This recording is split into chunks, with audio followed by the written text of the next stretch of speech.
ಅಲ್ರಿ, ಆ ಚಂದ್ರಶೇಖರ್ ಹೋಗಿ ರಾಜೀವ್ ಗಾಂಧಿ ಹತ್ರ ಬಗ್ಗಿದ್ದಾನೆ, ಅವನ್ ಕೆಳಗೆ ಹೋಗೋ ಬಗ್ಗಕ್ಕೇನ್ರಿ?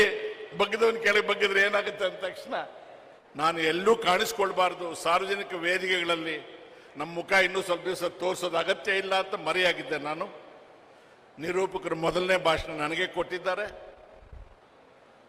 ಜಾಲಪ್ಪನವರು ಬಹಳ ನಿಷ್ಠುರ. ಕೆಲವು ಸಲ ಅವರ ಭಾಷೆ ಗ್ರಾಮ್ಯ ಭಾಷೆ. ಇದೊಂದು ಹೇಳಿ ಮುಗಿಸ್ಬಿಡ್ತೇನೆ.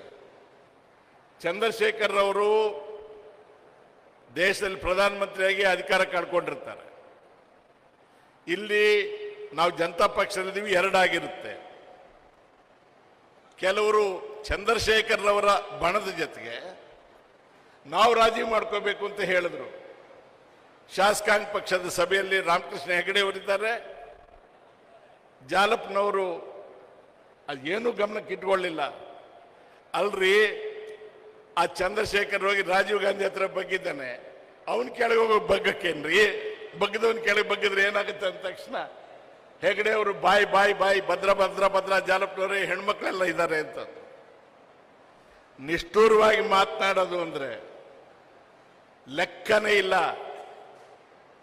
ಕ್ಯಾಲ್ಕುಲೇಷನ್ ಇಲ್ಲ, ಲಾಭ ನಷ್ಟ ಯೋಚನೆ ಮಾಡೋದಿಲ್ಲ.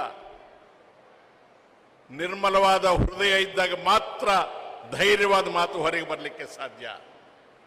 ಹೃದಯ ಕೊಳಕಾಗಿದ್ರೆ ಗಂಟ್ಲು ಈಚೆಗೆ ಬರೋದಿಲ್ಲ. ಜಾಲಪ್ಪನವರಿಗೆ ನಮಸ್ಕಾರ. ನನಗೆ ಅವಕಾಶ ಕೊಟ್ಟ ನಿರೂಪಕರಿಗೆ ಮತ್ತು ಎಲ್ಲ ಸಂಘಟಕರಿಗೆ ನಮಸ್ಕಾರ. ಈ ಸಂಸ್ಥೆ ಚಿರಾಯುವಾಗಲಿ. ಜಾಲಪ್ಪನವರ ಹೆಸರು, ದೇವರಾಜ ಅರಸು ಅವರ ಹೆಸರು ಶಾಶ್ವತವಾಗಿರಲಿ ಅಂತ ಹೇಳಿ ನಿಮ್ಗೆಲ್ಲರಿಗೂ ನಮಸ್ಕಾರ ಮಾಡಿ ನನ್ನ ಮಾತು ಮುಗಿಸ್ತಾ ಇದ್ದೀನಿ.